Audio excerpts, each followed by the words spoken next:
What brought me here was to come up with the methodologies of mangrove restoration. Because initially everybody was thinking about terrestrial forest. But mangrove were neglected. Mikoko Pamoja is built on the RED principles. So we started in 2012, but we were satisfied in 2013 under Plan Vivo systems and standards. The standards of Plan Vivo is allowing you to use a natural system like mangrove or other forest. You have to show the impact to the society. You have to show the benefit to the environment, and it has also to benefit. It must have no impact to the biodiversity. So because of the climate benefit, community benefit, and biodiversity benefit, that's how we were able to approach the voluntary carbon market. Mikoko Pamoja is all means mangrove together. Let's work for mangrove. Kwa majina naitwa Changare John, ni mkazi wa Gasi. Mimi ni mwanakamati wa Mikoko Pamoja.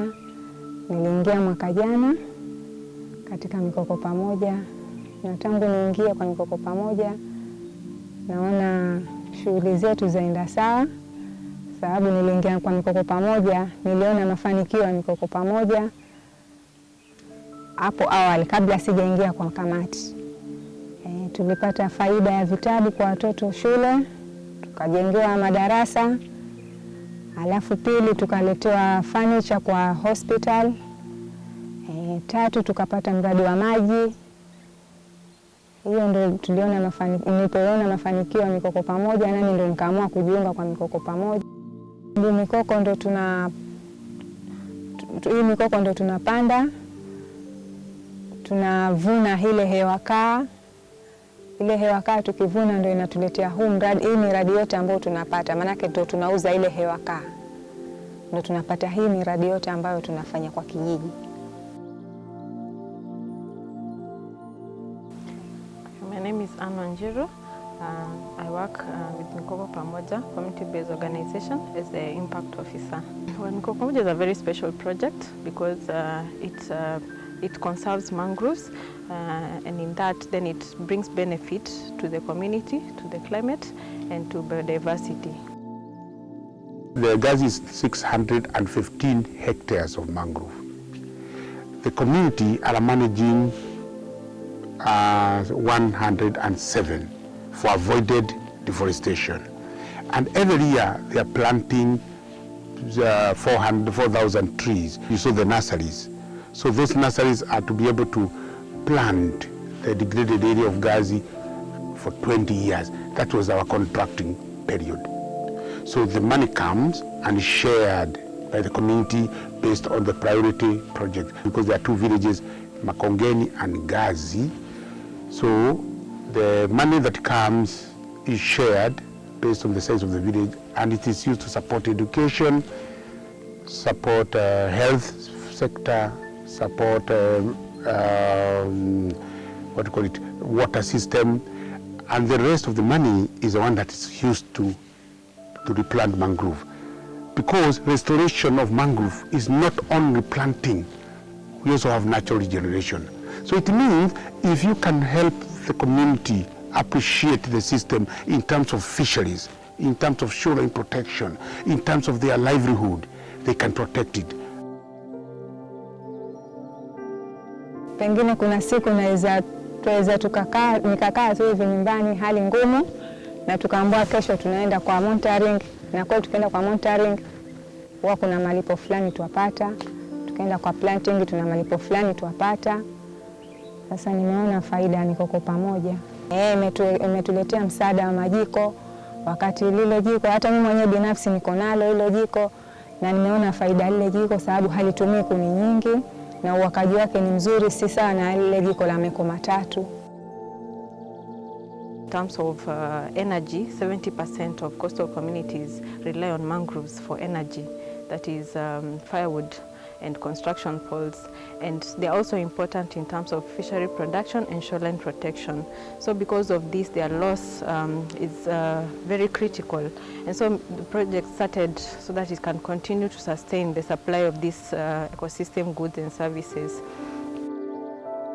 Katika familia ilikuwa mikoko ikitusaidia kwa kujengea kuni, hiyo ndio kwa ikitusaidia, lakini tangu mikoko ianze kushamiri kisawasawa, mikoko ilifungiwa. Sasa hii hairuhusiwi kukatwa kuni wala kukata miti ya kujengea. Sasa hii tunatumia forest kwa kupata miti ya kujengea.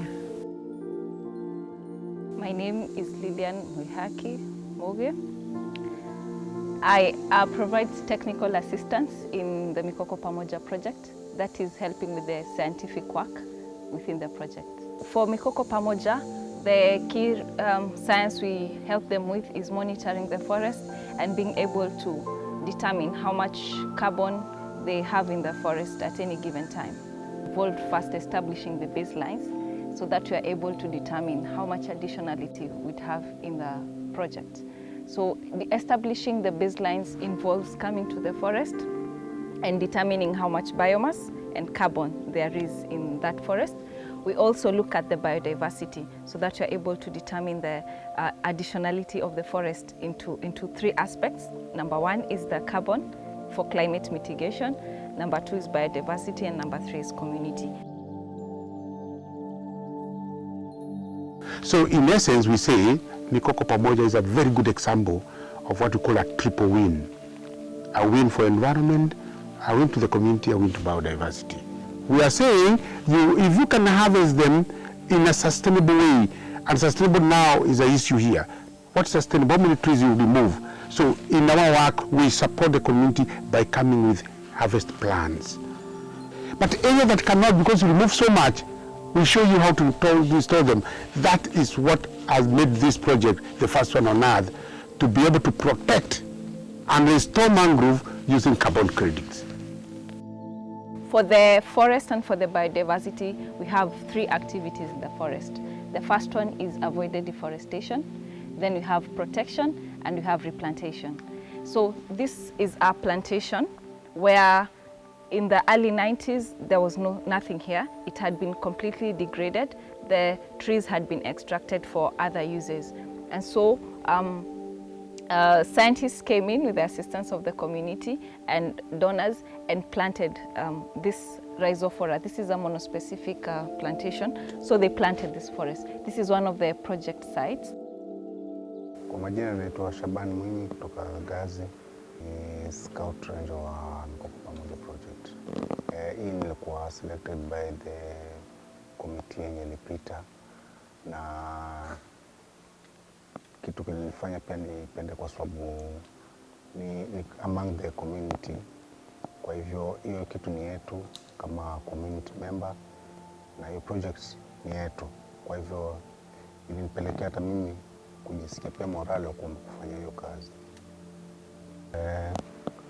Kazi yangu kawaida ninahusika na kuchunga huo msitu wa project ya Mikoko Pamoja, especially kudili na wale wenye wanakata miti kinyume cha sheria, na hata kulinda pia wamama labda kukuta firewood. But what do fish do go? The turtles, what do they eat? They feed on the grass, and that grass is a harophyte, it's a flowering plant, and they communicate very well with the mangrove. So our next move, we are moving from mangrove, carbon offset from mangrove, then we are expanding to sea grasses. Rather than only doing mangrove, some of these, if you look at down here, you'll see when mangrove leaves fall down, they are transported and they are trapped in the seagrass bed, some are in coral. So we want to say, even those that are trapped, they are coming to another system, it's a carbon storage. So we want to bundle marine ecosystem services. We bundle mangrove and seagrasses, and then we trade them together for the protection of seagrasses, for the protection of mangrove, for the betterment of fisheries, climate change, and community livelihood. We now have water in the community that is serving about 3,600 people.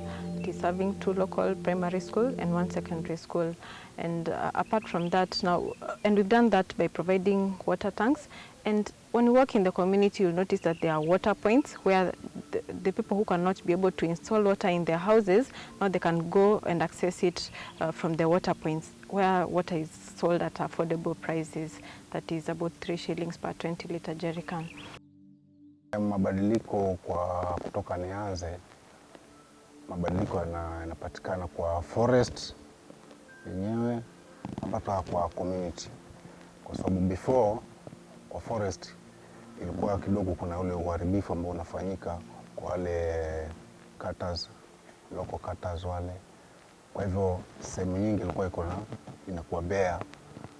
Then kwa community pia kuna changes, kwa mfano labda kama support kwa mashule, kwa mitaa, labda especially kama kuna projects ambazo zimeanza through your project Mikoko Pamoja, especially kama maji, na kwa maji yamesambaa kwa almost kila nyumba kwa mitaa, kutoka gas mpaka kwa makondeni.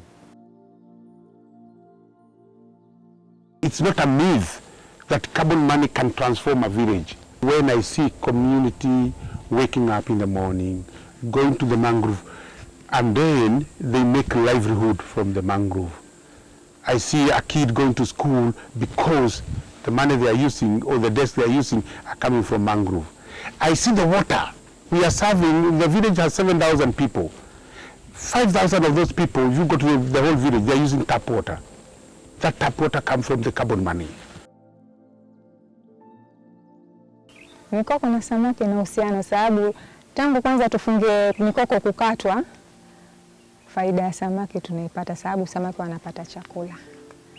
Kwa hiyo samaki sahihi sio adimu kama vile ilivyokuwa mwanzo. The major challenge was explaining to the local community and trying to help them understand the concept of carbon credits and the carbon markets, because it's not a product like what you can find in a normal market. So help because of the benefits now that they have been seeing as a result of our project. Now they are getting to understand that it is something that is true, that it is doable, and it can be replicated to other communities in Kenya and in the world. Naweza washauri nikawaambia kwamba wajiunge na mradi wa mikoko, wataijua faida ya mikoko. So if they can live, enjoy the product, the goods and services from the mangrove, and the mangrove being there for the future, to me, have served.